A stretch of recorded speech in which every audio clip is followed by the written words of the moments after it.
wofi foge ki tahe pa koe kuma whetu koia e nonga me vai nau komi kotoa e pumpunua hao ki i Talangaholo o ngawe a kia koe fumene ngawe a kono komi koe na whetu koe nine na pene nau anu i historia kumi mai a sio koe ki taimeni a wheha ko taki koia a ngā i tuku i he fuoroa e kumi hapunua hao hapunua maru pena o patata aki a te rio koia tuitatu i e kumi koia e a wharewha whetu ke hao mo maru ke te rio ai tu i o nau wai ki whremea o uia e whanua koe e taimini ko whanua maru a whremea koe pe te rio ai a tui tanti ui o ma koe e ki taimini kau pēa e nau kumi koe a whetu koe o ku maru koe i heni i e taimini i anga koe nau whototu mo nau se koe a whai ma koe a e whanunga koe nau hanga o kumi a whetu e maru au pito o pito kai ke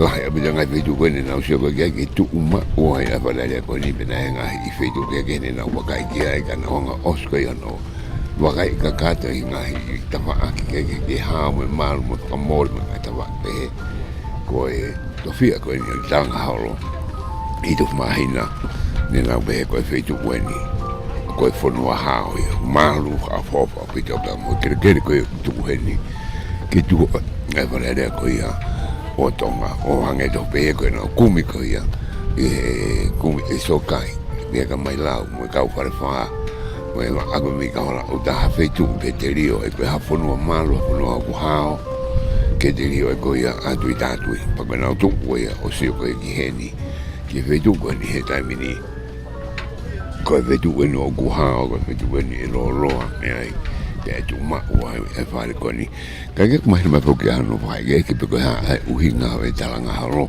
ko pe tu po ni ko ngai pe tu ni e ka mataki ko e mona tolo ka tu ka ka le ko ya ki ko lo tau ko ya ko pe ai fe tu ko ni o ara ki to fo a fanki fe tu na e u he dai ko ya ko mama o tu ngalilo ko ve ku mete ko fanga uvea Tuf mahina ko poka la tunu bebe hoki kia nainusi aga ngai fetu wen ko ia o na no hoko be me hange be haki fare nai ko hai pa ko time go na tu ai na wasasi ko uluni ma lunga ta ko ia e fetu ko ni hanga ki pea mo ia ko ia ni wakai ko ne ino pe ko e hata pa aki ko ngo huanga po ki pe ko humai me fonga uta me tahi pe ko humai me uta me ta pa ko e ki to mororo alwa ki fualu pe ko fo mai ko pa ko tala me to ta ko no ukinga ia o e tala holo ka tala ke vave ko Talangaholo o to kia uia ki roto ki pea ano ko hago ko ia e ta pa aki ko ia ka ia mai de foga e ngai fo mata ka po ko ma wai o uia ko ia feito ko ni ko Talangaholo ko o se me ngai feito ke ko na ula ve ke ia mama a wi od morilo ve kumete ki fanga uia tu mahina ka po ko la tunu ke pe ki mo nai no se ke fanga fe ngai feito e go na tu ko e dai mi ke na mal ko ke to ta ma ko ke da me ne ka fra ko me hen ko fonga ni ko ko man segnare o Papua New Guinea tu ta ma e da me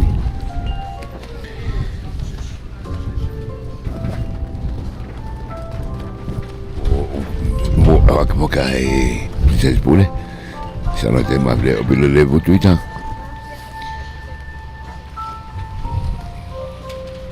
ma be ho mona dol ko na wanga tatari me ana dol ko na me ma ko geni e tamini ka foka nge e da no ko ye ki be tu ko no ko ya o fili ko ni be fale ko ya ma wa ta ba ko ya ba no wanga le ba da ai palan ko ya fare mag maria bi da ai palan ko fare ka ni da fare e fortuna fare Fakatu'i be e ko ni tu ko ya ke mahino be ko tu unga ni anga ko ya o fare Tonga mo oni ni tu ko ya ko na honga o siofe ni unga o mai ai anga fotu tu we hono pure i ko ya o Tonga ni ko na ni te kwa ta mai aki o langa aka ko fare ko e ko no tu le ko e ko no ko fare ka ko Tonga ia anda mga fitu wai ki no ka kai ko ta ko e ko tau no ko le Sutone ko Pule'anga e ni ko Pule'anga pule Fakatu'i Konisitutone perché constitutional monarchy i he pure ia ai ne afio ko tamatu ko Tupou no pe mono hako ai ko ne afio ko fu turi ki ke tu ko pou ia I loto o ku ia ko no langa mono foto Tuku'aho no pule ko ia utapa ke o mai ai mama luta pe mga fa ilonga ko ia taki me taki o Pule'anga pe mai hau o fonoa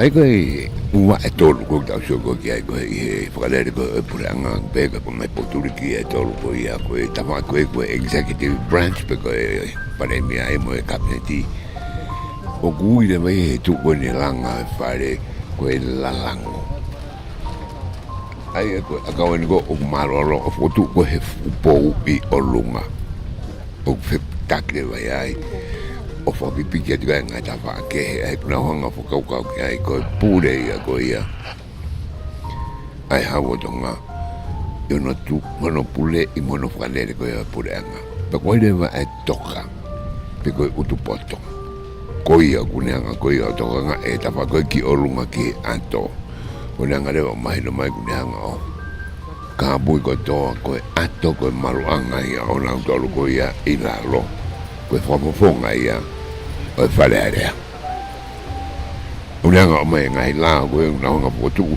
ke marumalu e utapa ke kawai na o siofi koe ia tapa whakalao ma tapa whakapaanga pene koe ngai mipa koe ia whalearea ngai whitu ke unau lava mei ai ka koe nau tuku ia koe I sipo ia koe hange peke koe ne tuku ia ai wakai koe Pule'anga foki I whatatau koe ki lao koe whare petaha ai e koe kono ato koe nau sio koe koe whare petaha e whalearea hange koe kuasi kupono hai kupuni maono o Konisitutone e kono tā koe kututu koe e whatata whare koe niu nianga o mai ka whafonga I nopere pepe moe kakai o kai ke nau ke heka koe whare petaha o whaia e upe mea aki koe mahino mai e koe tuku tāna ki whakatako tō mai koe mahu inga whakatonga ia o e nofo ki tari ui mo no whakalere o ngai mea katoa o nau nofo pe I he whare pe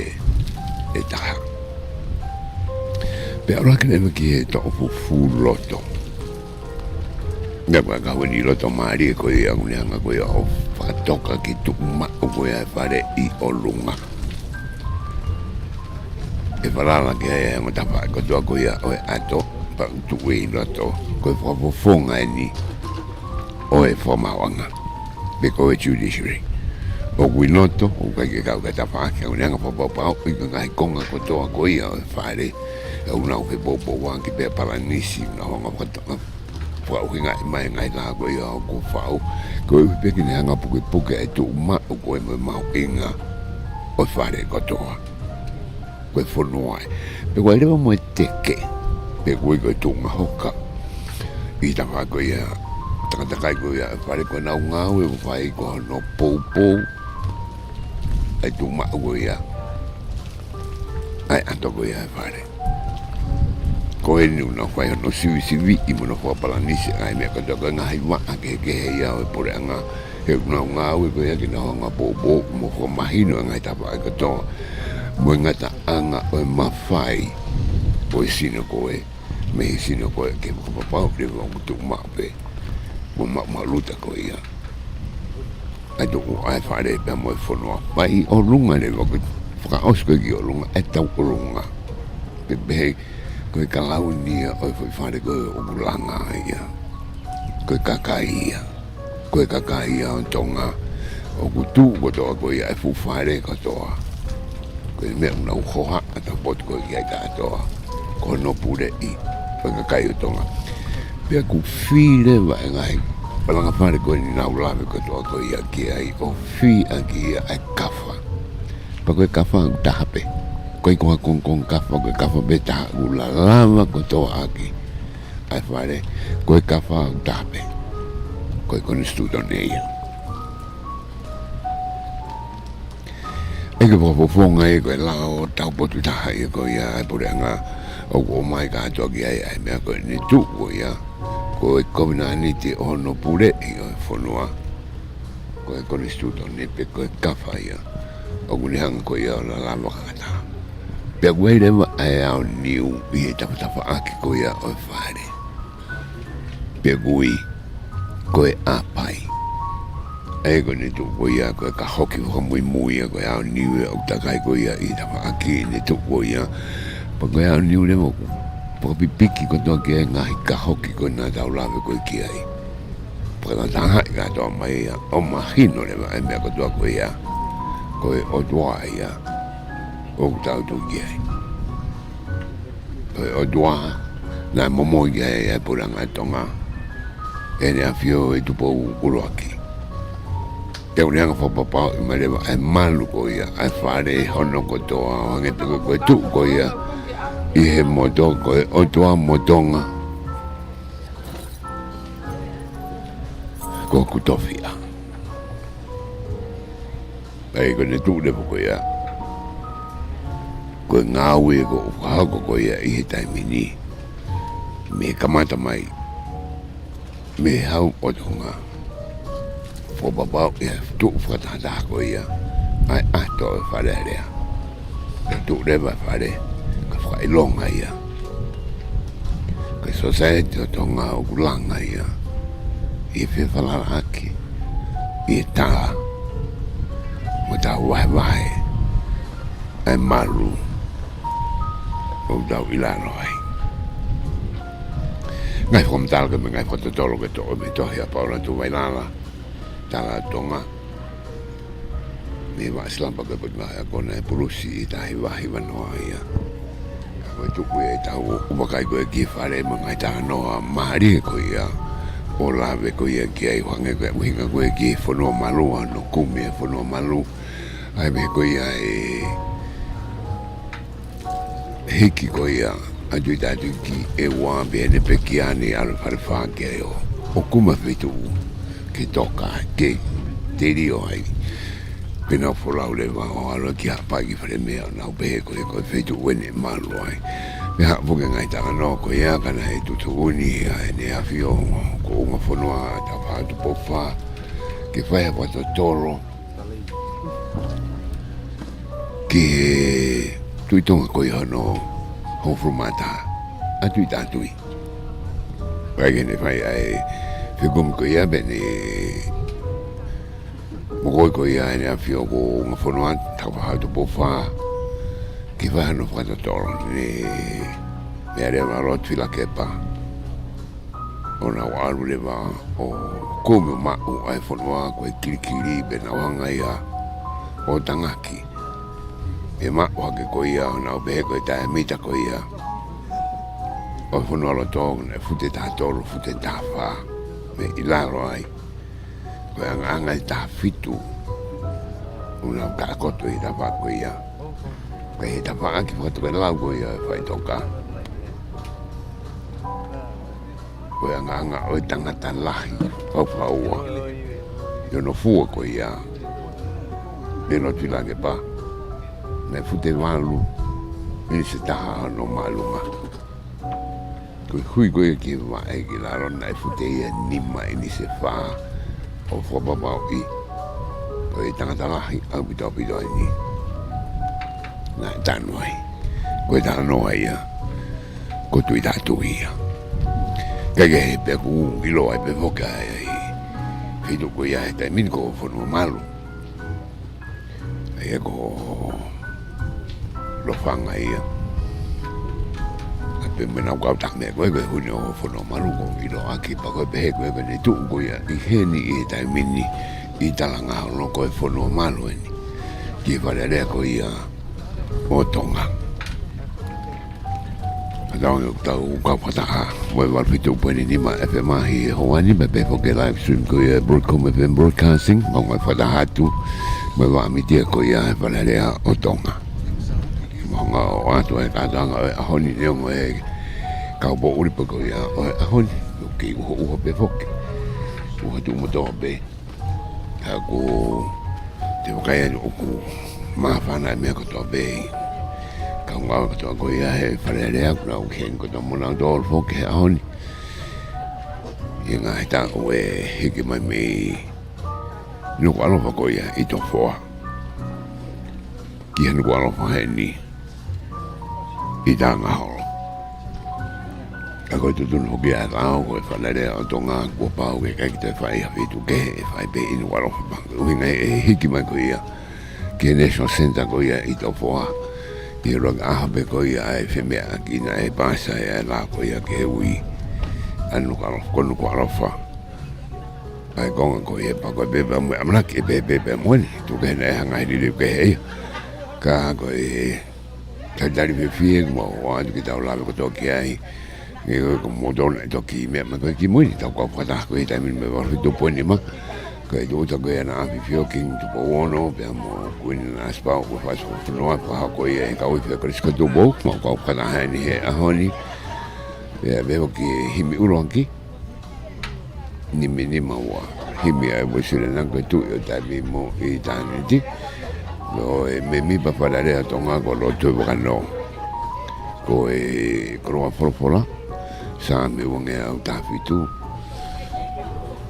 me mi pa falare a Tonga ko tu si ilente lo di kamata pa ka Fakatu'i leo pa ka alfredi andiola lo do e gi ka wifi me ka hiwa e presko Tupou mea taitare exea whalare a Tonga no tō whanua. Te rea rewa mea ngohonga au e tō koni ko ia o e mai moa, ki ko paanga fukini e aseria pe monusila, ka e rea e atarwhakaulai ko ia aseria ki Tonga ni, Break Battery, pe pehe ki e kawana seneare ko ia o nusila, Dame Cindy Kiro. Pe tō whalfola me he hau kone awhio King Tupou ono, Pea o wau tanpo kone a whio King Tupou ono wharewa whameite Princess Halaevalu Tuku'aho Tuku'aho whaue bentu tuilau haere ki Pilania whatahe pa moe whanawa ko whomtahe ako teu Sesquicentennial na Tonga Nuku'alofa Pea lang tua ge e kalapu Pule'anga Mea whamaro me ekparemia Tonga Tokita aisake waluake Pea rotu toko e pepekau Fakatu'i leo pepekau alfredi ati ola hoko ke pasaka whanua koe whotutu koe e polkama koe ki e ahoni o ki hawiriwiri maa beka ku arulipo pe ai uha kei uha maa be tai mini Lātūfuipeka ku tūtama I he tai mini Sen pe foke kau memi pa ko ia whalerea ki ano tatari ki ngā tolo e mokai atu I ngā he tēni ia ko tuko ia a whio anga o ku fofo ngā whakatoke lau e a ku takawhalu ki tofu mahina me he anga tawhaki reo tawhako ia ki Hara tau hau e ang tēni la he ua kumau I he miti ai ka makau ngau e whalerea pe ke kau wifi koe makau hiwa e kuriska Tupou pe I he tēni te taha tawhako ia ku sito e ki whanga uta koe kau whawhe ke heia se ane whalerea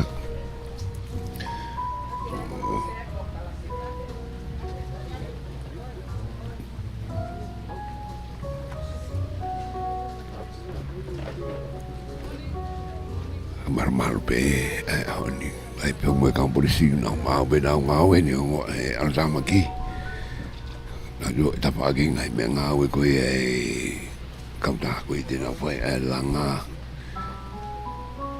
ai ko parla mai mi sini ke ko e lo ta ko e lo la ko ai me ne ke ta mo be mo ai ta pagi ko ki kita ki la be ko kita ko fo au ta e u hang me pok me ta pa ko ia eta be mo da ko ta e tenit ko ia ai ka u cafe be ha ko mo tenit ta ki fa na wa ko ia Nei he amea ko teo ko ia e wisiranga. I Nuku'alofa nau kau ko ia i whakamite o e ahoni. Au kei i hoko hokat me hoki i he ahoni. Ngawe maria no whatotoro i koe ni o e ngai historia ki e kumi ko ia e whanua maru. Ko e peko e konga me hoki e makamaire ko ia. Ko tau tani manoa e Konisitutone ko ia o Tonga. O ange koe na e ulawe kia ni ngai kupu ni tukuma ko ia e sa Tupou uloa ki. Ke hoko e whāno e manga aho e whawhiwhia muna pōmana tua ke kai o Tonga o tangata. Pe koe ni hitai mini e Konisitutone o Tonga, pe ko hoko e koe lao o Tonga. E whakaataa ia. Koe makaturiki ia. Ki o tau whanua. O tangata. E koe ke whorofora e koe he a whāno e Halaevalu fitni ma he tāponi koe a whalearea. E o mai whaka e tuku ia i he Konisitutone a no whakaha koe e ngahi totonu koe Declaration of Rights i konga oroa koe Konisitutone koe ngahi totonu te fito ia. Ai kakai e kakai te nau tau ataina ki na honga o mau. A nau koroa. Whai e me unau whima ke whakahawa ko a kai ola. O e nau ngā ue. E ke ngāwe aki nau koroa ko ea iha nau wakai pia nā tau. I senturi koe mo konga ko tō o si koe ni e awhi o sa Tupou uloa kene visone ko ia. Ki a Fakatu'i whaka Konisitutone pe constitutional monarchy. Pe kumahino me whaka ngai tō tōnu ko ia. O kuha o e Konisitutone mo ngai lā ko ea tai mini o whakatata ia. Ko tuunga ia o Tonga ke tai ngata. Ngai liriu ko ia. O ku asko ia i parearea koe i kia ke koe whaponga e kakai me hi toko hiwa ki hi toko tāwhitu. Ia koe whaponga kau no pere tuma pia i hi toko hiwa. Ia hoko hoko mai poke u tapa ki koe e sio koe hange ki hea koe e moto i ni porpora koe i atahana September Halaevalu fitima. Ko whakaua koe ki he ene mo koe ki he moto. Ko o tua motonga ko kutofia ai koe ne porpora e koe ia o ne e whakahai e tawa koe ia wa o koe ne kamata mai ai a koe ia i Tonga ni e whaike ano pututu ai kumponua hao ki Talangaholo Talangaholo the chosen secure lane pe koe ne koe ai koe i aho ni koe ia ai langang koe lawe koe ia ni nei koe whare o ku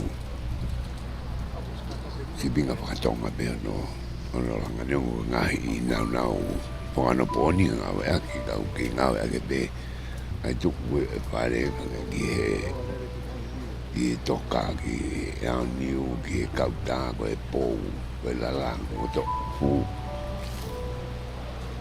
o alo e pe o aku ki he takpatu mo e tau olunga ni ongo tapa aki ai e where anō mo e tūnga hoka e pe ki he kahoki ano ngau e ki koe ia nau brusa e bokarama beku e pepe mo e tā koe ia o e anga koe langa koe o whare e ni tūpātua koe ia ano whakapiki mai ki ai ano ngai uhinga o ku langa e pe ki he langa whakatonga ki mamalohi ange e uhaheni i he taimini ki holo e Haurewirika kua ki lore uahe tai mini mehe amko ia o Talangaholo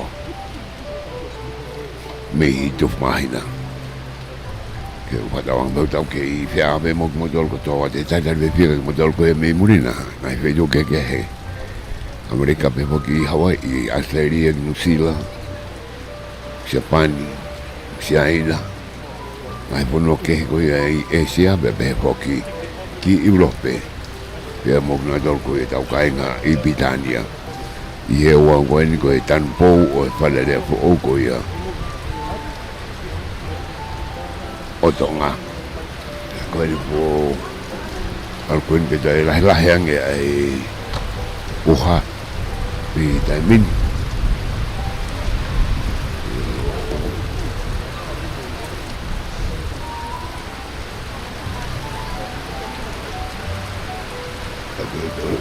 I malo hi po ai mai ka itu kwa ke ta pa ki ku he no po ke ta mini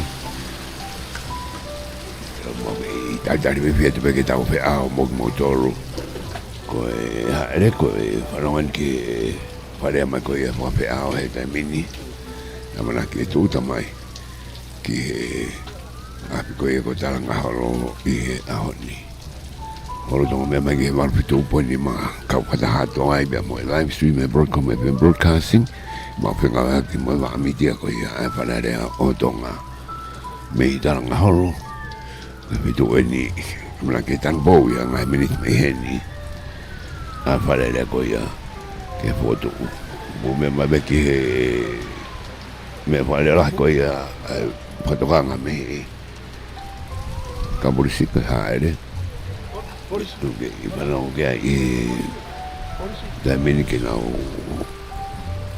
como que e também porque na dor com o hendu não é algo aqui o que mabo be e tu não fuga que tá má me tá malui que tá lá que tá é que acabou de não vai tudo aqui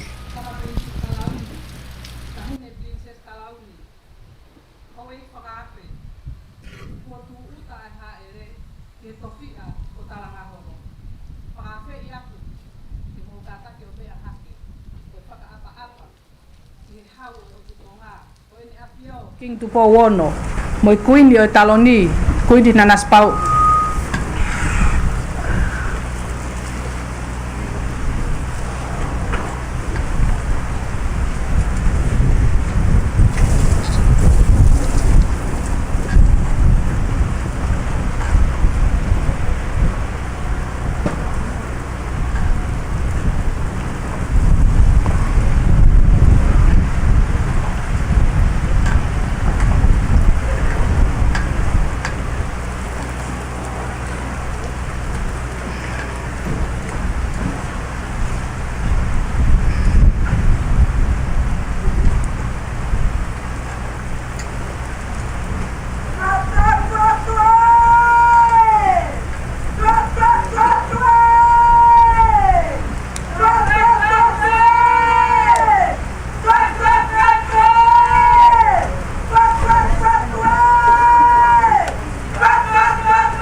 Kataki o mou mea hifo. Tulou pea moe taloni o maananga. Koe ala maite o e whatunga loa. Na e momoi ki ai a Tonga e he Ulukalala.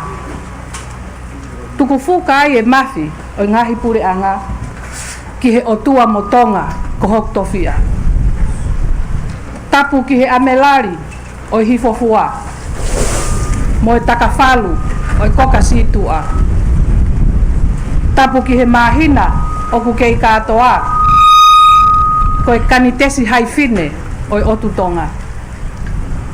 Tapu ki he palatini ume o ha maafu. Moi umata whakalava o ono kahao. Tapu ki hei lala tangitangi, moi fui lupe. Tapu atu, lotu i wakano mo ho eik. Whakatapu atu, pare mia o Tonga. Sea oi wharearea o Tonga. Whakamau lahi, oi whakamau anga o Tonga. Whakatapu ki he kautaki, mo e kau whakafofonga, oi Pule'anga muri. Whakatapu atu, whaiwhekau Fakatu'i leo, mo i kau niu wākai oi lotu. Whakatapu atu, kioa mo peau tau, mo haa matapure. Pea ki he sola mo e vulangi. Isa, koe te fuape a kumi whanua hao. Ke hunuki, e wharenga mama o Tonga. Pea ke tū ai, ai ama, tā sili, oi whare whata, oi kau tangata. Wharawhetai, he koe kumi whanua pe ki he hau. Pea ke kei tū holo aki ai whatu whala, nai uluaki fofola, he fuu o wawa, ko whai mea lava. Malu ki ai tau ataina ai Tonga, koe lo taki anga, o e Konisitutone, o kuta whakamanatua. Kioa, apa ngofua pe mua, homo pangai, kai whakahama atu ai whatongia, oi pongpongini. Pea ke whakangofua, ke ngawe aki ai rea a Pilitania. Your Majesty, the King, Your Majesty, the Queen, and may I acknowledge the Governor General of New Zealand, the Governor General of Papua New Guinea, foreign dignitaries, distinguished guests. We commence our historic undertaking today with a spiritual dedication to our God Almighty, the same divine source that inspired our founding monarch, King George Tupou I, to enact our Constitution 150 years ago. Kioa, koe tau aalo ki he hau o ngahi hau, koe himi ni mangeau ni mangofulu māua. E whakahoko atuia e eiki no pere tui wakano, koe whakafofonga o ho eiki no pere o Tongatapu. Koe wholofola e lauia e Honorable Dulcie Elaine Day, koe whakafofonga o e kakai o Tongatapu ono. Koe moihu i he orita, moe lotu tāpuaki o e o wau tanupou, o e whare whakatahaanga fo'ou, o e whare area, e whakahoko ia e whaiwhekau Fakatu'i leo, whaiwhekau alifereti atiola. Pea whakamau aki ai lotu ai eiki, e kauhiva mo iwi ai koristi ko Tupou. Lo tui wakano.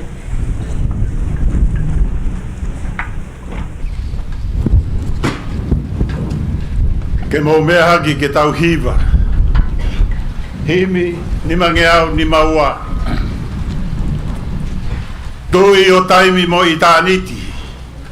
O mau punou atu ki hea whiona. O mau tāpafua ho hua wha. Eiki. Sāna isi hova. Ela, eloha.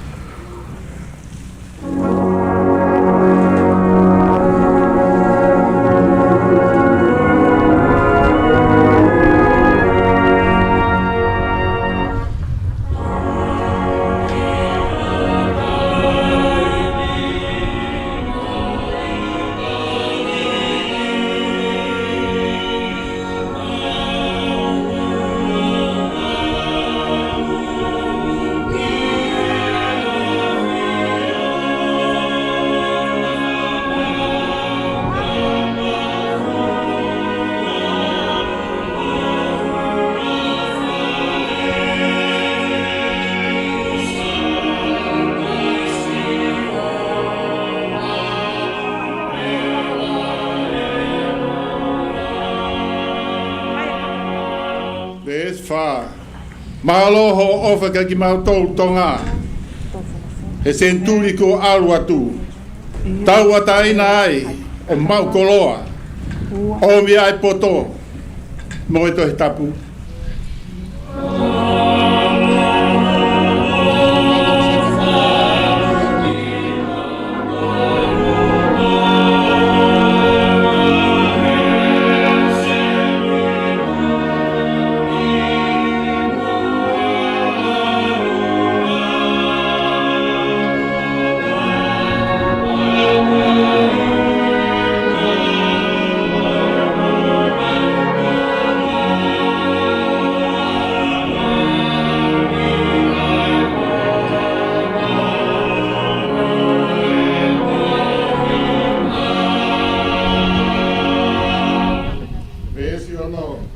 Malo ho ngawe i ho mau kuonga. Ho ai ke teunga ia e mau mo ui.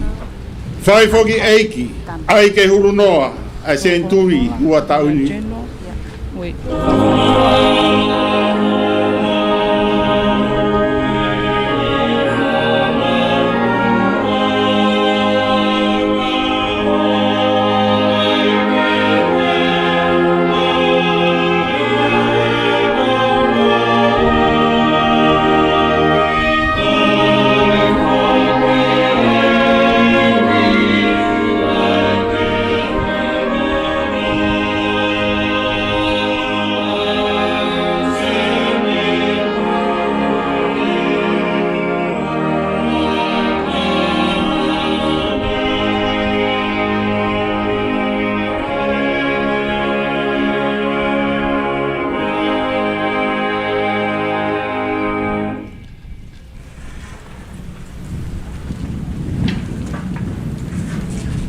Koe wholofola e lau, mai Katoanga o Houani. O to o pia me he te aua full mawhitu e ngahi same, ko hiva e ngahi aluhake koe mea a Solomone. Same te aua full mawhitu. Kai langa e si hova ai whale, koe ongo sia ai kaulanga, koe kula noa pe. Kai le ohi e si hova ai kolo. O kuhu ātu unga ape ai tangata leo. Koe kula noa homo ahenghengi, homo mohe tuai, homo kai ai maa o e ongo sia. He okune foaki ta taupe ki hono ofa anga kai mohe peia. Wakai koe whanau koe i nasi mea sihova. Koe to tongi okune omi koe fua he manawa. Hange koe ngahi ngahau i he nima o hatoa. Pehe a ngahi foha o ku te mau kei talavou kita. Monu ia ka koe toa. Wo whanua e ne ho whanga hauna. E i kai mā ai whahinga ko ia. O ka nau ka lea mo nau ngahi whili i he matapa. Amen.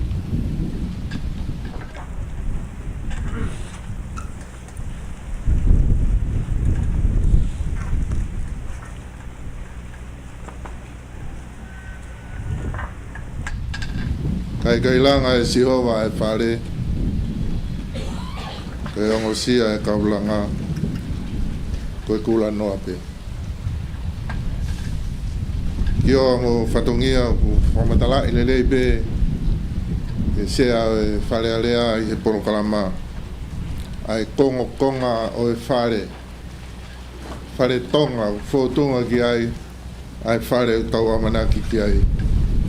E pēs whao si o ku whamaunga ki ai whamatara ki mahu inga o e ao niu ai a kune hanga o puke mālohi o e whare e hoko ki ai lulu te moe tā ai ato te moe horisi Te kohono lea ko ma'u luta.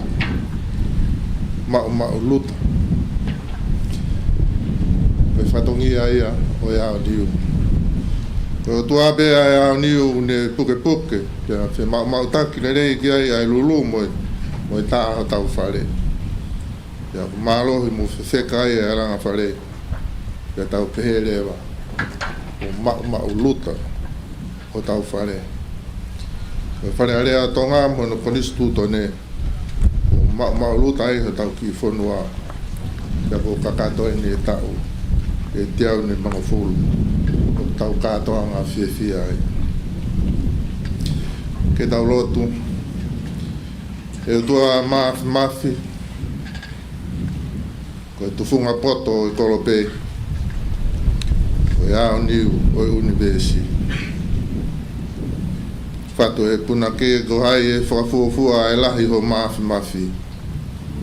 He nā ke whorofora mua o tuu ai langi mo mamani. Te au nau mau luta eni. Ko o popo ai universi. O mau heni ke te whaato ha whare. Ke whakamalu ai e whare area o Tonga.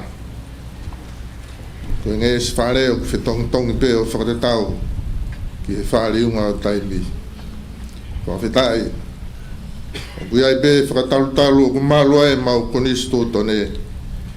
Mo e whakamaunga ho mau ki whonua.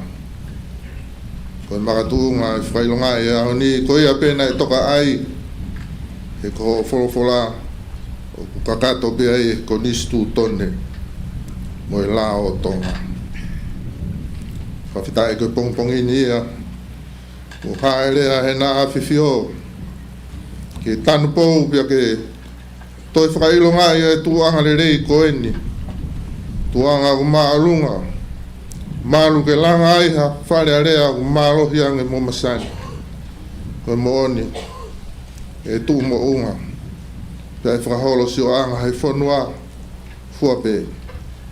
Ke maulalaka no maamawa mau ilo mea masani ai.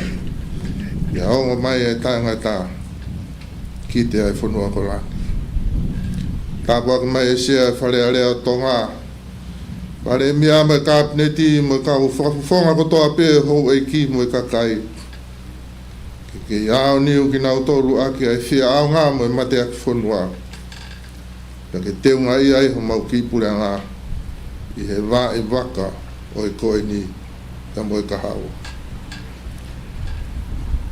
Lord, as we gather here this morning to break ground for this new legislative assembly, we thank you for the grace and providence that have brought this project to its beginning, particularly for the partnership of the governments and the peoples of Australia and New Zealand who generously share in the funding of this project. May this House of Assembly stand upon righteousness, a place where truth is spoken, justice is upheld, and the good of our people is faithfully served. Through Jesus Christ our Lord. Amen and amen. Our Father, who art in heaven, hallowed be thy name. Thy kingdom come, thy will be done on earth as it is in heaven. Give us this day our daily bread,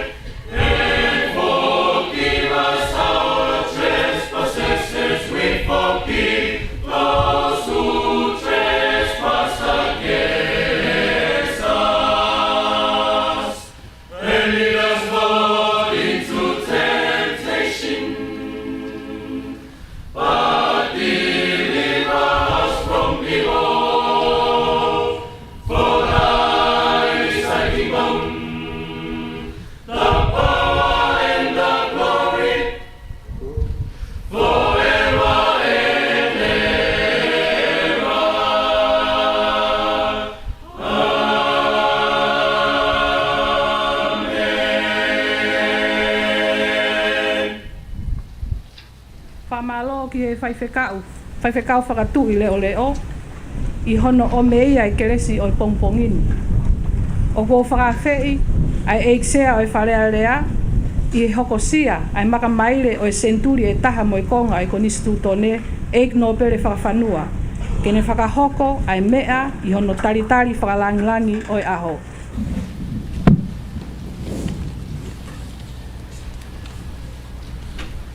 Ko Tuku'aho Fakatapu ke awhia o toa mafi ho tau roto Tonga.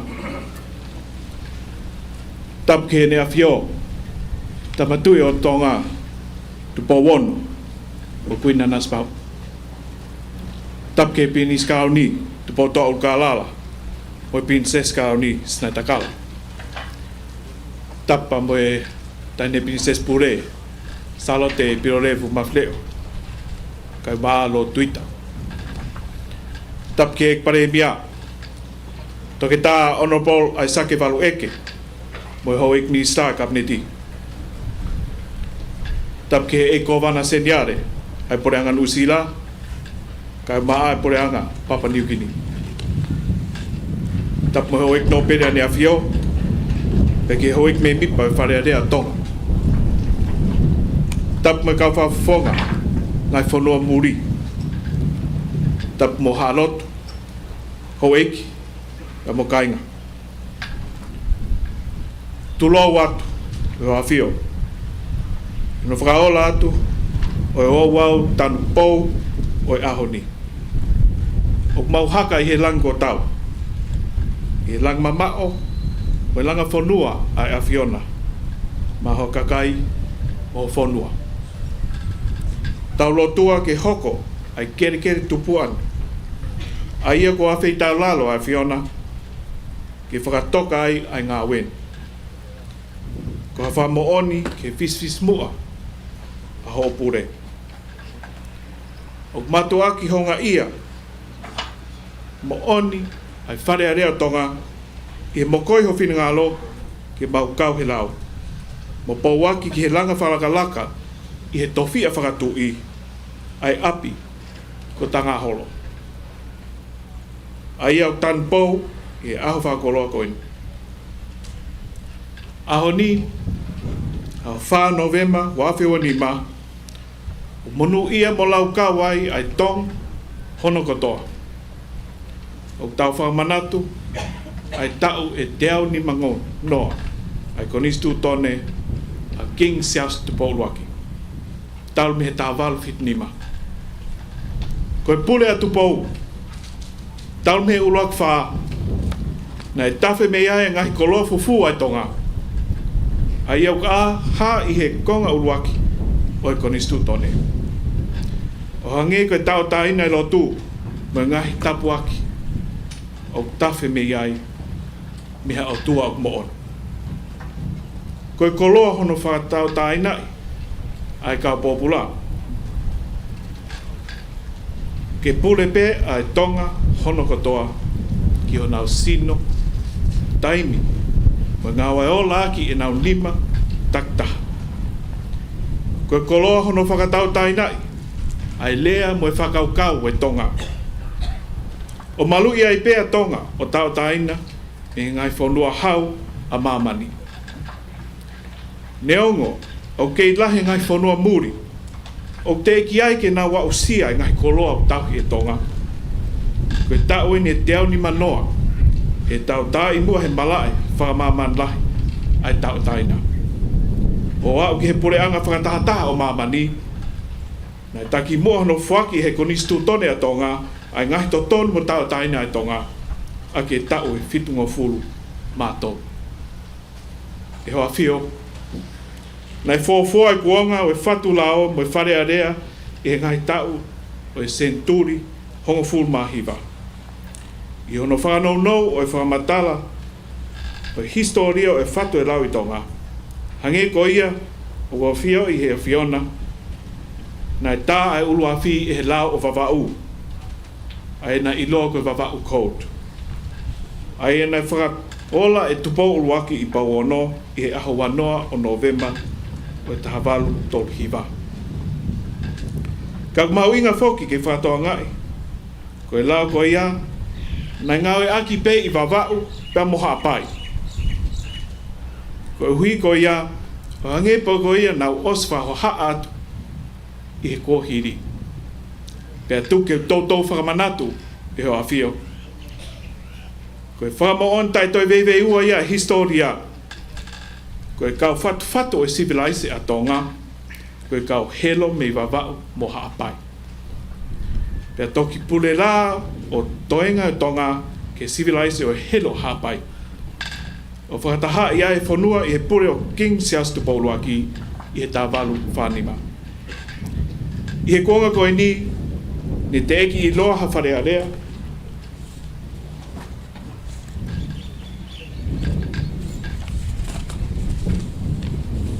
I he whanua, ko asino mawhai pene I loa koe whakataha.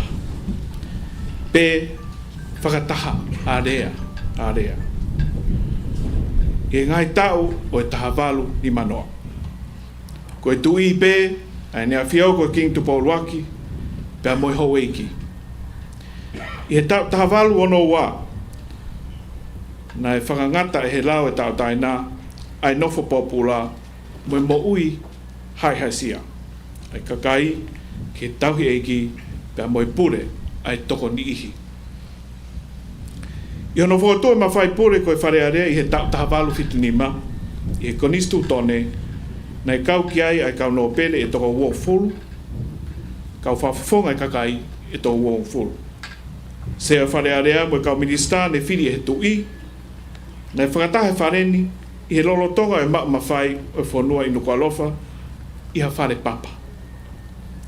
Aia na e whakatoanga I pe, na e toi hoko pe koe whamauanga.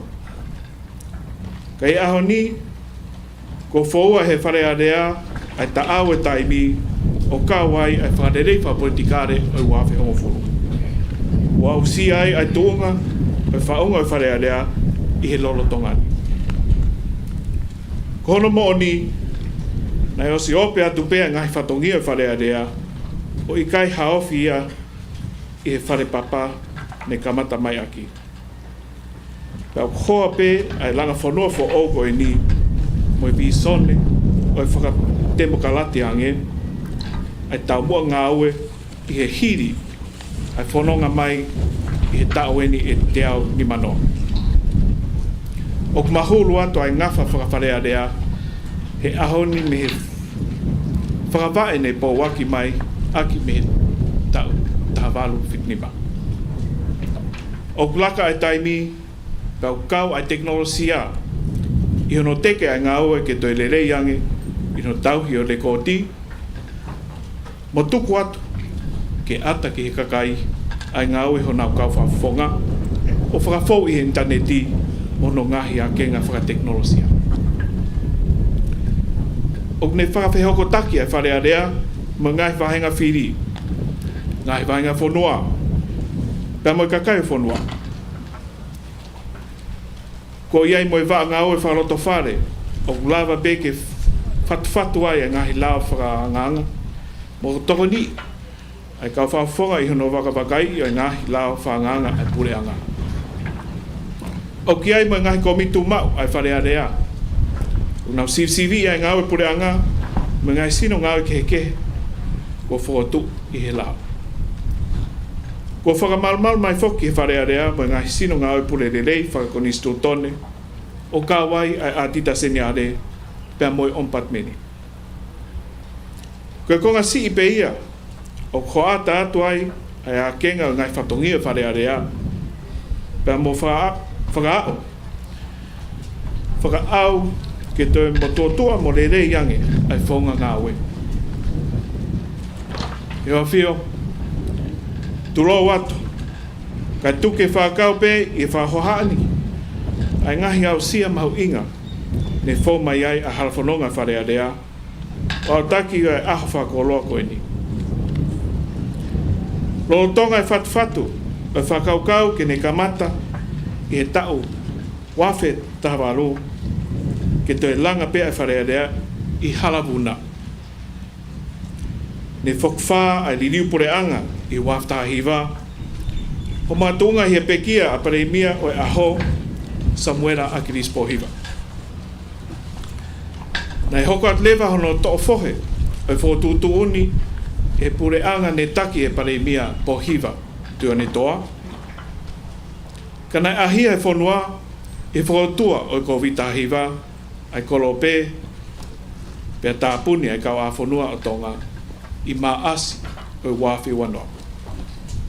Pe November wafi wa taha ne hoko atu ai palan ngaue ki he langa fo o e wharearea e Pule'anga na e paremia ai a hua ka familiku. Ka i he aho tānima o Sanwari wafi o wa ne mapunai e maunga afi hunga Tonga hunga hapai. Pe hake a pea kula na ni wesia lahi ai vahe fonua Tongatapu, eua, pea moha hapai. O tau ke whea o pe he ahoni, me ngahi nunua o mapuna o maunga afi, pe pehe ki he whakaake ake me he ngahi whakatamaki whakanatula. Nai makatunga ai, hono toi whakaukaua lahi ai tuunga whapotopoto, ki hono toi langa wha oe wharearea i Halaevalu na. Ai au ki he lolo Tonga o e halanga o e ngahi whakatamaki. O mauinga ki tā i mua ai wharearea, i no whapapau i o malu ai ngahi langa ai Pule'anga, pe malawa ke mato e kina, mo matatari ai ngahi ha o e ngahi whakatamaki. Nai whai pe ahia e kovita hiva a Tonga i Februari wafi uoua, pe iko o whakaata e ka wafonua i akos wafi uoua. Kanai whakaloloma ke wharerea, he akos wafi wa taha, ni te eke mau ilo, pe mau hawheitu, ke hoko ko mau api, pe ke whahoko ai langa. Ne ongo ia, hiri ha Pule'anga, hoko e wha. Whatamak whakanatula ke he e tolu. Moa tau e fitu, mo e konga, me saikolone Fakatu'i o kita. O whailonga i e ahoni, e mokoi ho Finangalo, e kamataanga ngataanga o e whakapaia holo o i kaiha api o wharearea. Pea neonga o keitoe ha ngahi tau e ua pe tolu, pea mau tok whetukutuku mai ki ha mau apa ouni. Pea ke hoko ia koe api e wharearea ki ha tau e wanoa pe te au. O mato aki honga ia mo oni, i hoa whio, i mo koi ho Finangalo, ke mau whakamaunga mai ki ho tofi a Fakatu'i. O mau haka he lango tau, whataha mo Pule'anga o aho, ai au tataki ai paremia a Halaevalu eke. Ke mau whakotua e kerekere e kini. O mamanatui, i loto whakatoki lalo mo oni. Lang mama o Tupou aki, i ne whakatataha i hono kakai. Kau koko ia i he ahoni, i he kerekere Fakatu'i. Tuku mua ke whamalo i ai, mo Pule'anga mo kakai o Australia, pea pehe ke Pule'anga mo kakai o New Zealand. Koe nau tokoni, o kulawa ke whapaanga e whare, whatahaanga mo office o wharearea o Tonga, o teu ke langa. Tuk ke tau langa whanua e wheitu maulungan. Ke tau malu me he wheririu aki a ea. He ha o ha pēo kula. Ngahi a whaalahi. Pea mo e whakaau o maulunga ange. Ai tahi. Koe whakamooni o e tau vini taki. Ke ngau ni o mo malui mo pātolo aki ai ngau e angani. Ke tau hoko koe kau whafofonga i e wharearea o Tonga. Tuke whakamau i he tau siate wholau ai wharearea fo o. Ai ngahi maruanga o e temukalati wharearea. Isa, ai Pule'anga Fakatu'i Konisitutone a Tonga. Ko whamaoni e tau tukupā, ke tau matu e kina ai ngahi pore o hanganaki mai i he kahau. Ai ngahi pore o tupu whakaloto whonua. Pea mo ngahi pore o tupu whakatupu e anga. Pea ko hawha I longa ia, o e whehoko taki tu uloa ke he whanua, mo e whaapa ki ho tau hau. Neongo, ko e tau kakapa ki e whaunga whapolitikare hau-haua, kau tau taka ofi, ki au sia whanua I he tau whakamaunga mai ki he api. Ko e tuku pā ia o tohi o tua I ngai lea o Konisitutone. Aia koe fuakawa e whawhonga wharea rea. O tatau ai pe whawhonga kakai mo e hoi knopere. Whawhetai hoa whio. Ko e kere e ka e ono. O whagata mai ke langa e wharea rea. Tuke hoko ia ko e makaturiki. Ke tolona Tupouto'a I Tonga. Ai whakapa ki ho mau hau. Ko e tui o Tonga. Ai tari ui ke he kakai o whanua. Ai purererei. Ai kau katoa. Ai matu e kina e whaingata a. Ai temakarati whawharea rea. Pea ke monu I ai, mo rerei ai kakai, mo e kahau e whanua. Nei whatu mo tupuraki. He urua Konisitutone o te Halaevalu whitnima.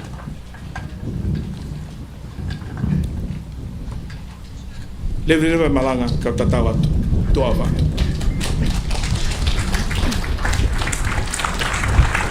Whamalo atu egno pere whawhanua. Ki oa whatongia I loto Tonga, whakamole atu. O mau whakatulou atu, ke matafi e Tonga I he langi maa. Kai toha koloa, e he olowaha o wherenite, ma he o wau Tupou, o e whare whakatahaanga o e whare area. O whetā iaki, mo e te au ni mangofulu tau, o e Konisitutone, I he maa I moa whatu Pule'anga e ne awhio King Sias Tupou Uluaki.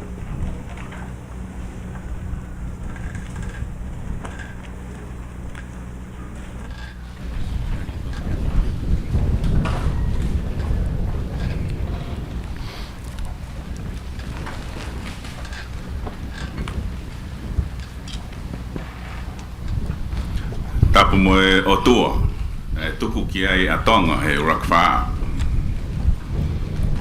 Tapu mo e hoi ke whanua. Tapu mo e kautaki, o e Pule'anga, mo e siasi.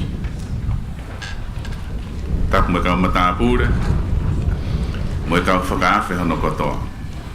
Kai whai harea he ahon, o tau whamatui ai, ai tau te au ni mangofulu e Konisitutone. O e whanuan, pia mo e Tupou, o e wharearea who'ou o Tonga. Te whakahoko atu e kurea I he re whapiritania, ke mahino ki tautolu, ai mahuinga o e aho, pia mo e kere, o tau Tupou ai wharearea o Tonga. I acknowledge the Governor General of New Zealand,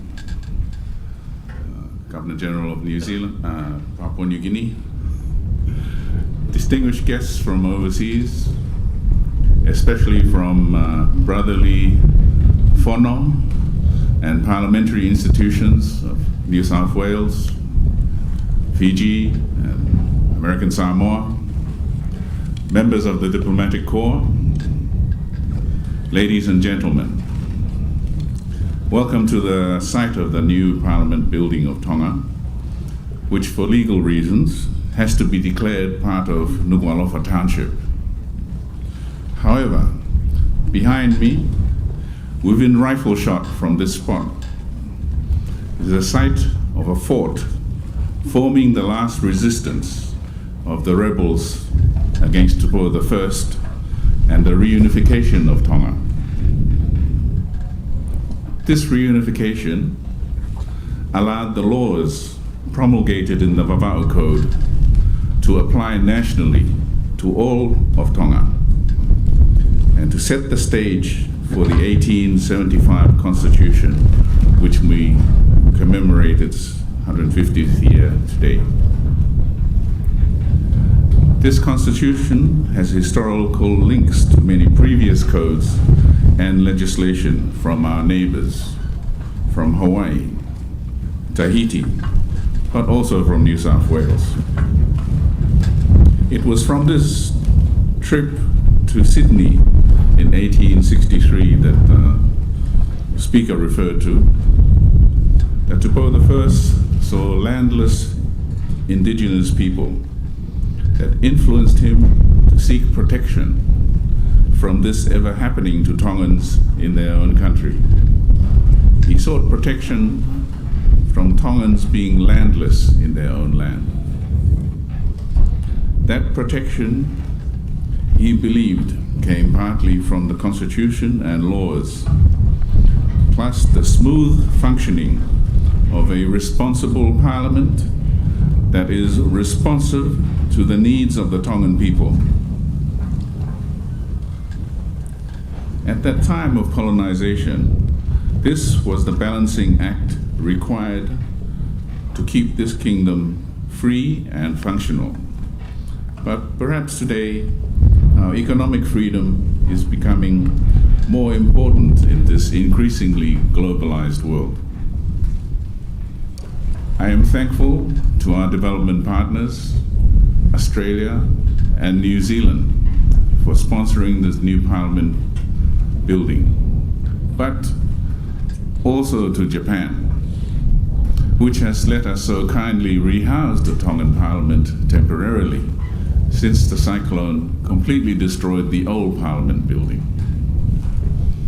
As part of defending the Constitution and land laws, I would hope that the new government will declare the grounds of the temporary parliament back from being part of Nuku'alofa to the original owner, just as this land will need to be declared part of Nuku'alofa for the parliament to be able to legally sit. Although this land was taken by conquest and force of arms, it is a poignant reminder that every single inch of this country was contested long before there ever was a government. However, it must be defended and maintained by laws enacted with the aid of government and parliamentary debate. In concluding, I only wish that we can continue to defend the Constitution of 1875, the Constitution set up by Tupou I, because that vision is still clear and relevant today as it was 150 years ago. Malo, ko ofat ke mo Ulukalala.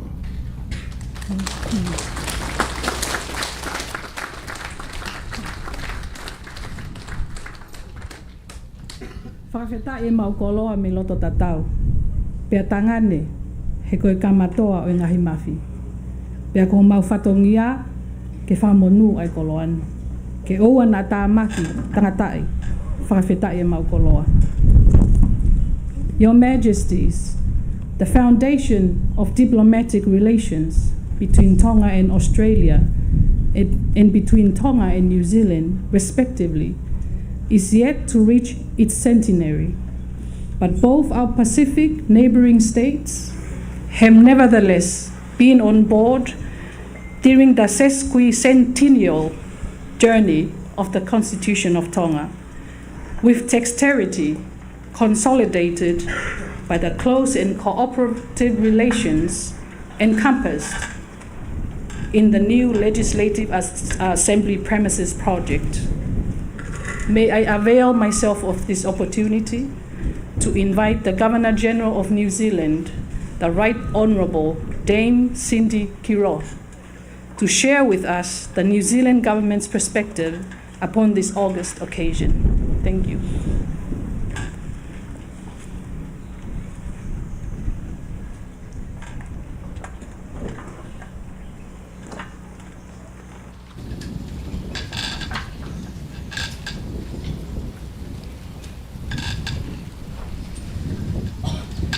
E ngā mana, e ngā reo, e kārangarangatanga mā, tēnā koutou, tēnā koutou, tēnā koutou katoa. Malo Lelei.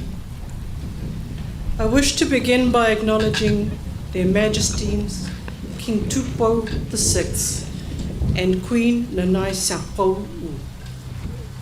To members of the royal family, including the Crown Prince and Princess, Princess Royal and Lord Tuita, and also to the princesses who are here today. The Prime Minister and Lord Speaker, to Cabinet Ministers and nobles of the realm, and to members of the Legislative Chamber, to our distinguished guests and foreign dignitaries, Your Excellency Mr. Matthew Howell, the New Zealand High Commissioner to the Kingdom of Tonga, and to the other members of the Diplomatic Corps to the Kingdom of Tonga who have joined us here today. To all of our distinguished guests in attendance, tēnā koutou katoa. I do note that earlier, before I start my speech, it was pouring with rain, Your Majesty. And to us in Aotearoa, New Zealand, that is a sign of blessings, because it is the tears of rangi raining down from the sky blessing us all. And I understand that from the Lord Speaker that in fact Tonga also shares this view. So we are truly blessed from the tears of rangi falling down from the skies this morning.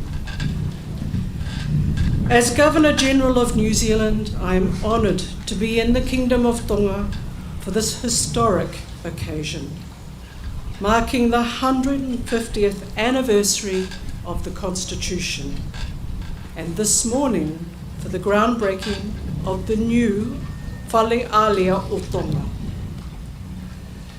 New Zealand and Tonga share deep and enduring bonds, embodied by the many family links which straddle our two countries, and dating back as far as the first Polynesian explorers who navigated their way across the great expanse of the Pacific Ocean. New Zealand is proud to have played a supporting role in Tonga's parliamentary history.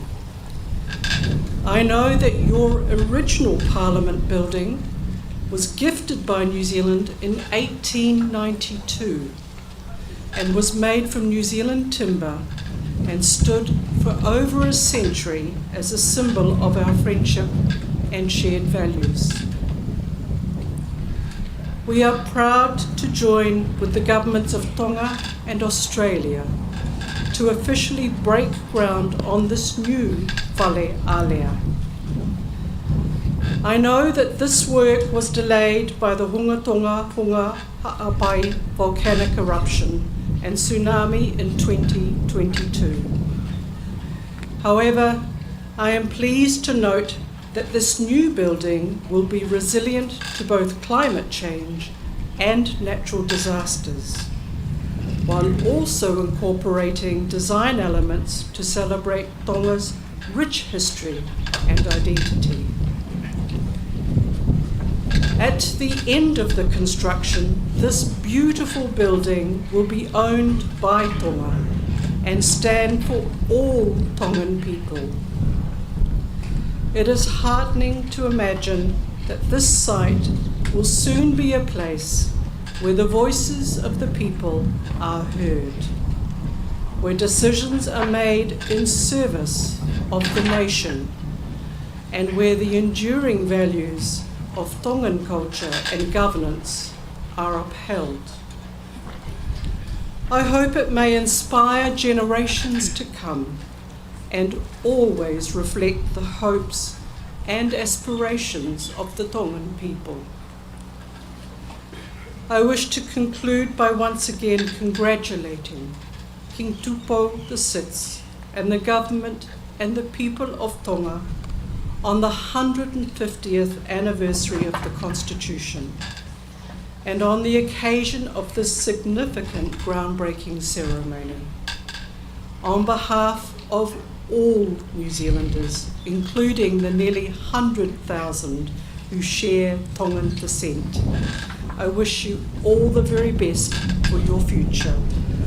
Malo au pito tēnā koutou katoa.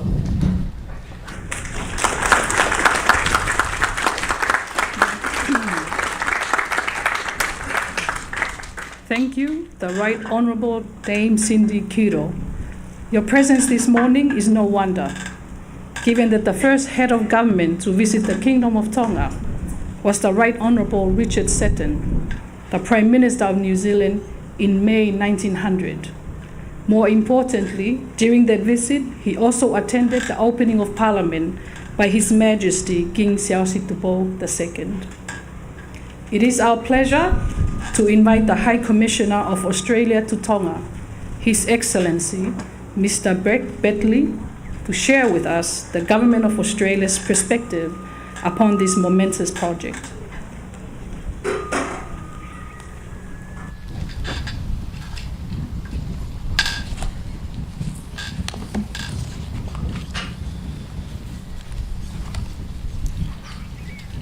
Your Majesties, King Tupou VI and Queen Nanasipau'u, King and Queen of Tonga.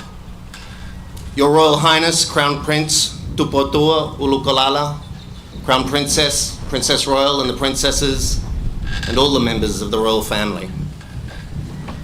Your Excellency, the Right Honourable Dame Cindy Kiro, Governor-General of New Zealand, and Dr. Richard Davies.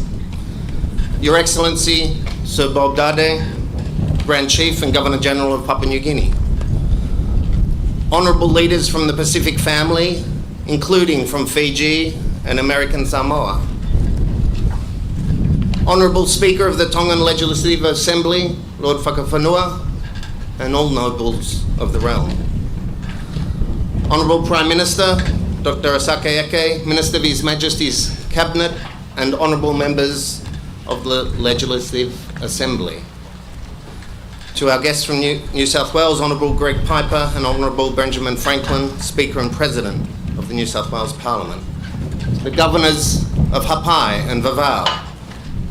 To all the diplomatic colleagues and senior government officials. To church leaders, including Cardinal Murphy of the Catholic Church and Acting President Reverend Felipe Athiola of the Free Wesleyan Church.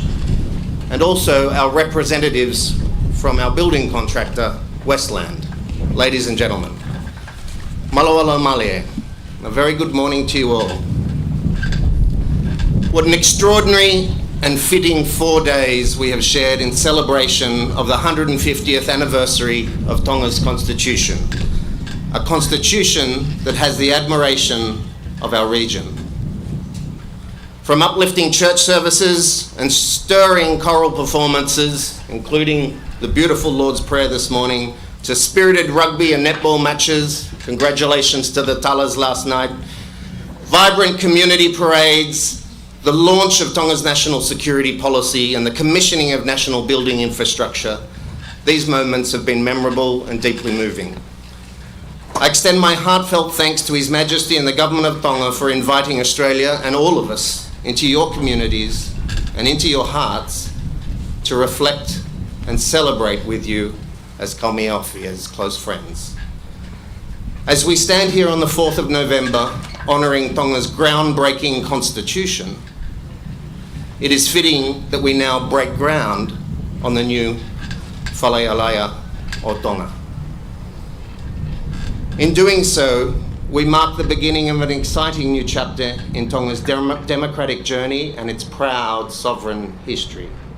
One that builds on the enduring legislative foundation laid 150 years ago, which affirmed Tonga's sovereignty and its strong constitutional monarchy.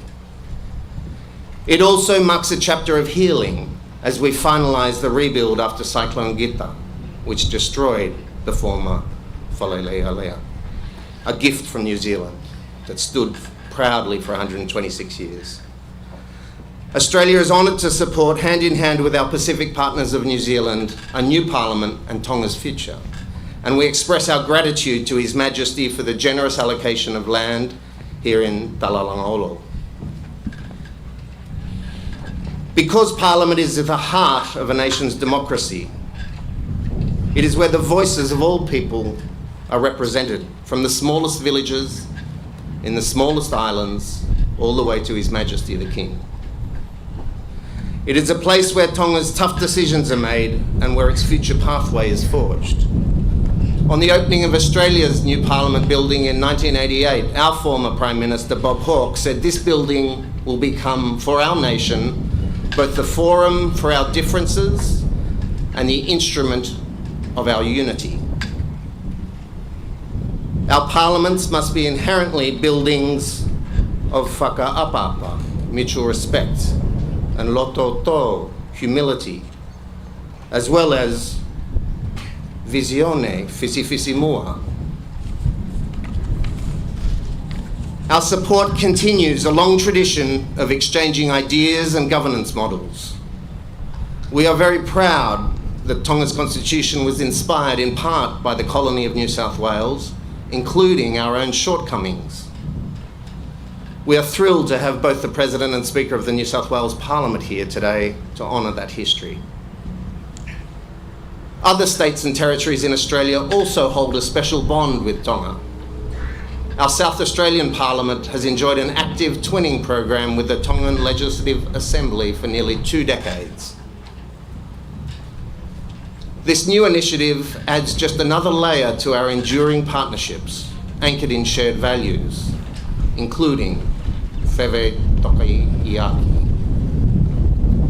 We are proud to stand alongside Tonga and New Zealand in making this project a reality. I thank the Australian Infrastructure Financing Facility for the Pacific for their support and also for New Zealand's leadership in this project. When our region comes together and when we learn and lean on one another to support the aspirations and well-being of our peoples, we can achieve some truly remarkable outcomes. Together, all of us, we are building a stronger Pacific family, upholding our common values so that each of us has the power to make our own decisions as strong sovereign nations, nations with the freedom to develop and live in peace. As construction begins, I look forward to seeing this site transform into a building that embodies the strength, culture, and aspirations of Tonga. I am especially proud of our shared commitment to quality infrastructure in both design and delivery. In the same vein as the Queen Salote International Wharf, which His Majesty opened last week, this project also aims to employ a 70% local workforce and invest in Tonga's economy by sourcing materials and equipment from local suppliers and local suppliers. Not only are we investing in Tonga's future, but in a future for Tongans. This project will also focus on inclusion and collaboration, aligning to the values of Parliament itself. This is reflected through the contribution of over 7,000 Tongans who poured their views and ideas into the design of their Parliament. Malopito, this is your building. Kopat. There is the word kopat in our Indigenous Torres Strait Islands language in Australia. And I note we currently have an exhibition from the Torres Strait Islands visiting schools in Tonga. Kopat means to bring everyone together in harmony. In the same spirit and with the vision of King Tupou I, may this new building bring your ideas, your differences, your aspirations, your history and culture, and your future generations together in harmony and in strength. Malopito o Falahiatu.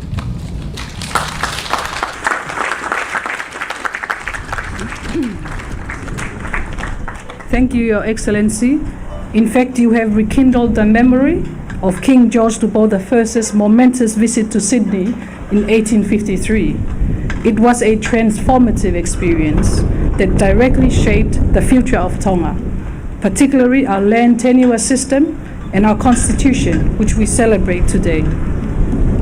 Kia ora, whatongia I loto Tonga. Tukumua ke utu'apa atu he fuakafa o kukei tatao. O lango ai ho Tau'aho. He mo'unga o Tonga kua ato. Ka toi whai atu ha tau tapa ki ene awhio. Ke unuaki ene mā imoa. Aki hono whakatoka, ai makatu'unga, o e whare whakatahaanga, o e whare area.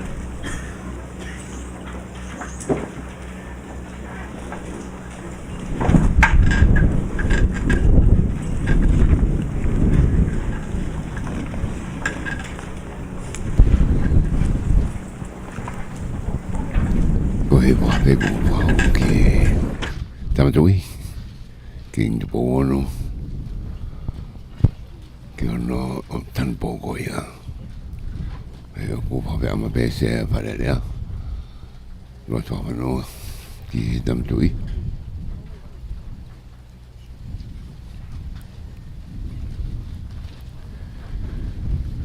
me bega e pandemia e pochi come segnare coi o Papua New Guinea come segnare un nuxilo trafficano la coi a serie di Tonga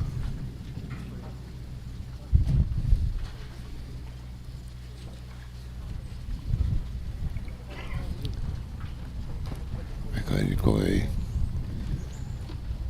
dai Savolo e Tamatui Tavorki come segnare un nuxilo trafficano la serie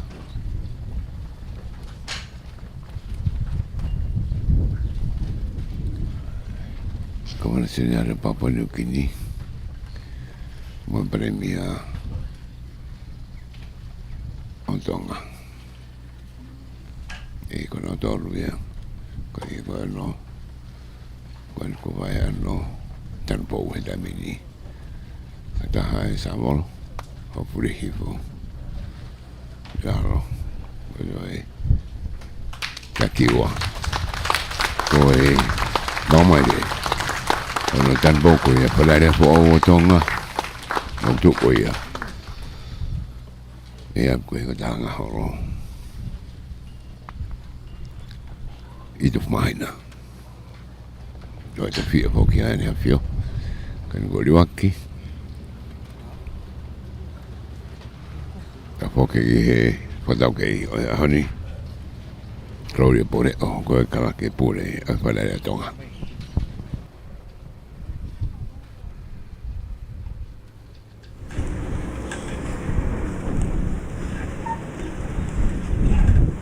Fakatu'i e ho afio e unuaki o Tonga.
whanau a koe me he ako teo koe a Nuku'alofa.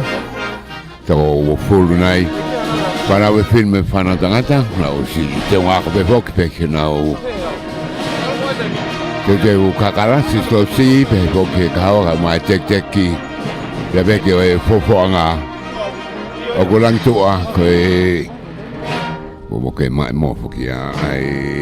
Tēne princesi Halaevalu mataho Tuku'aho. Me pasko e whaigai ai Homeide. Ua whonga ola e aho i e hoi fua a loto tatau. Ke whakahoko e whakameite o e aho e ki i taahine ko princesi Halaevalu mata aho.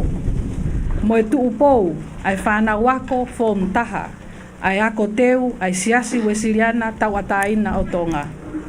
Pea o lau monu, mo lau tāpuaki ai e eiksea o e wharearea, mo e eik paremia, mo e wharearea o Tonga.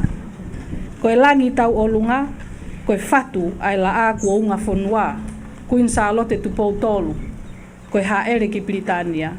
Pea ko e langi tua, ko e kalap fofoanga.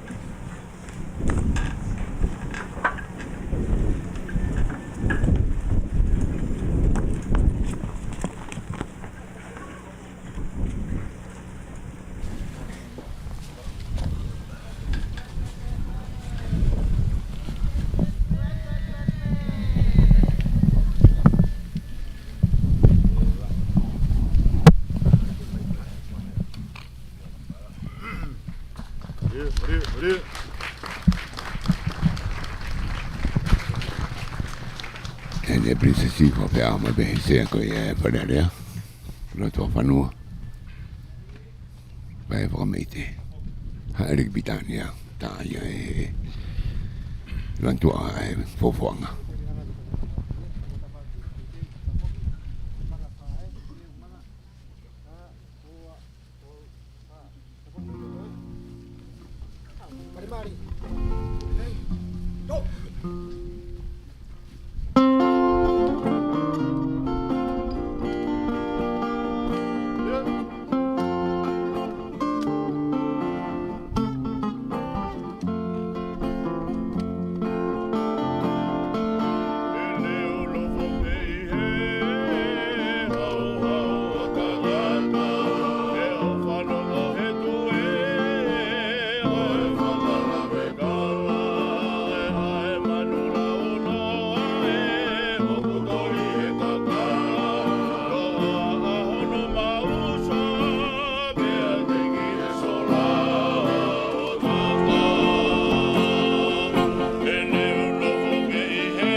See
Kioa, ko tau e lani, pea matangi e vuna o e whangatapu.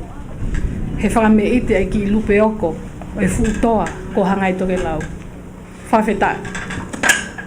O mau fie fia, ke whakawhea e ki paremia, toke tā ai sake valueke, ke ne tongi atu, a ro whakawheta ia, e ngahi matai koloa, o e o au mahanga, o whakahistoriani.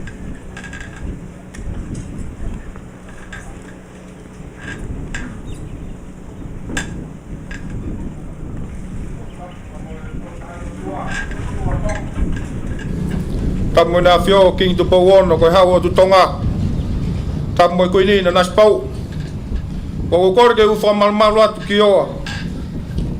E Fakatapu oso na faki ka atake motuan ki Fakahoko. Area famalo i area Fakapitania. Your Majesty King Tupou the 6th. Your Majesty ko Nanasipau'u. Royal Highness Grand Prince Tupouto'a Ulukalala. The Royal Highness Grand Princess Sinaitakala Tuku'aho, Royal Highness Princess Salote Mafile'o Pilolevu Tuita, Lord Tuita and the nobles of the realm, Governor General of Papua New Guinea, Governor General of New Zealand, Lord Speaker, His Honourable Ministers of Majesty Government, members of Diplomatic Corps, members of the clergy, distinguished guests, ladies and gentlemen. On this blessed occasion, coinciding with the celebrations of the 150th anniversary of Tonga Constitution, I would like to express our sincere thanks to Almighty God for His divine plan for gracing us with His presence. As His words state in Proverbs 9:21, many are the plans in a person's heart, but it is the Lord's purpose that prevails. It serves as a reminder for us all that it is God's guidance that ultimately determines the outcome. It also gives me immense pleasure to thank Your Majesty, King Tupou the 6th, and Queen Nanasipau'u for blessing these occasions with your presence. Also like to extend our sincere gratitude, Governor General of Papua New Guinea and the Governor General of New Zealand, and all our distinguished guests who are joining us today for this groundbreaking ceremony of the Parliament's new building. We have come a long way together since the destruction of our former chambers and Secretariat building in 2018. We had envisaged this milestone with hope and determination for the Whalearea of Ulukalala, which represents an enduring parliament, both by name and purpose, a resilient structure, an institution with an unwavering mission for the people of Tonga. Rooted in our Tongan identity and inspired by the architectural legacy of our ancestors, this new house will serve not only as the seat of our legislature, but as a living symbol of our sovereignty, heritage, and resilience. Through these words of votes of thanks, I wish to highlight this inspiring journey, showing how visions and partnership can initiate and translate cooperations into property and institutional development and investment of our partners and the people of Australia and New Zealand. Also, we extend words of thanks to all the partners and stakeholders that the Government of Tonga are partnering with on this new climate resilience parliamentary precinct. Your contribution have added immense value to these projects, and we are deeply appreciative of your time and effort. We are grateful for your presence at this milestone event. This story is special and enriching. Kai honi ko tūtai ki ai tupe he matawhala. Ai mai mōna ai toka mei loto palasi. Ko tangane aho mono whakamanatua.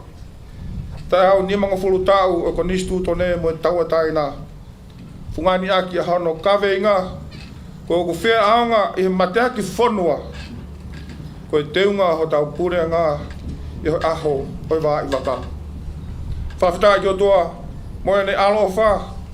Ko e kamata eni o e whare rea o ku tūloha. Pakei fofonga ola ho tau tala. Ko e kamata anga o e poto ko e apasia ki a sihova. Ko e ilo e tāpuha ko e maau atamai. Kai honi ia whawhita mo e uhinga o e hoa. Mo e tofia Tupouto'a. Ko e whinanga o lele e hau e whanua. Ka ni hae rea a e ni mai moan. Tawangi mo e tāpua ki o e ahoni. Ko e dua mo tonga hau tofia. E kei tamua tonu e ngahi mai mo aola. A haa mohe ho fo. Ko maulotu waipe i mo e talamanu ki loto tatauna. Peveleva e whao ha kau tatawa.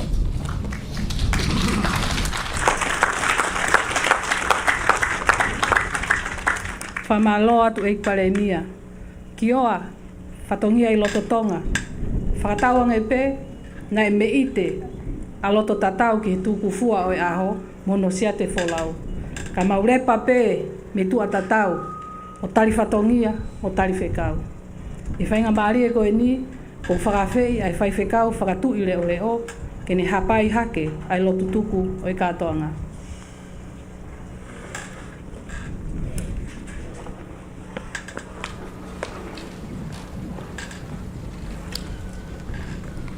Kia ora mo whatongia.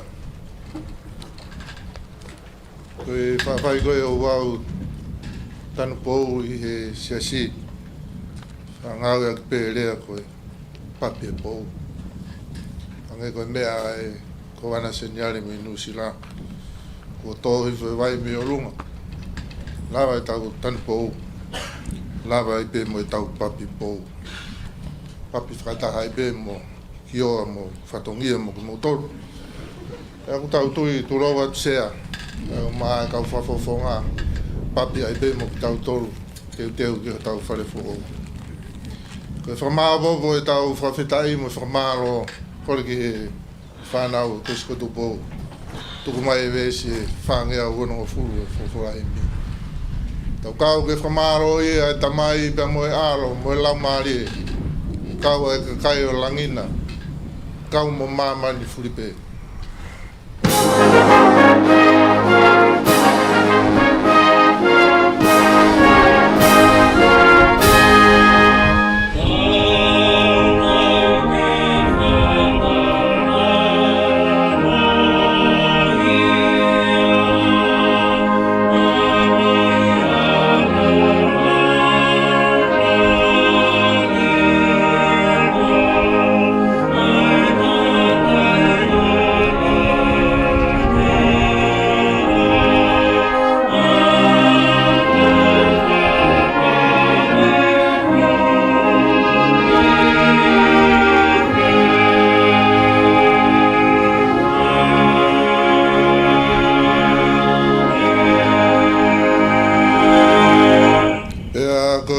Si o tau e ki ko Jesus Christ.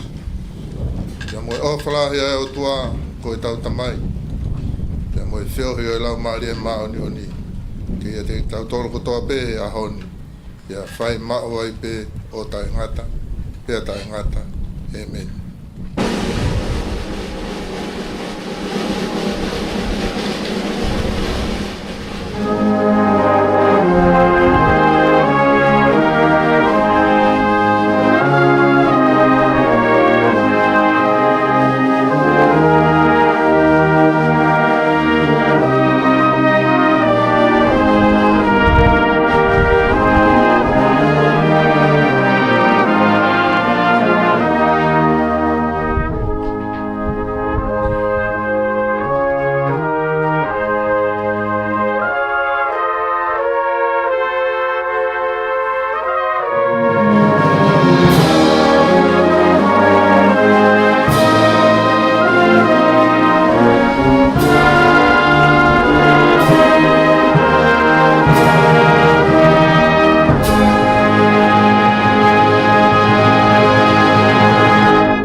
Toi na por kam koe ia honi no tan poko ia Mafile'o.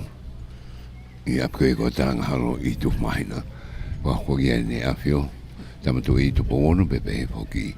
Ton ke ai e pare mi ape foki ki Konisitutone no sino pe mo pa poni kini.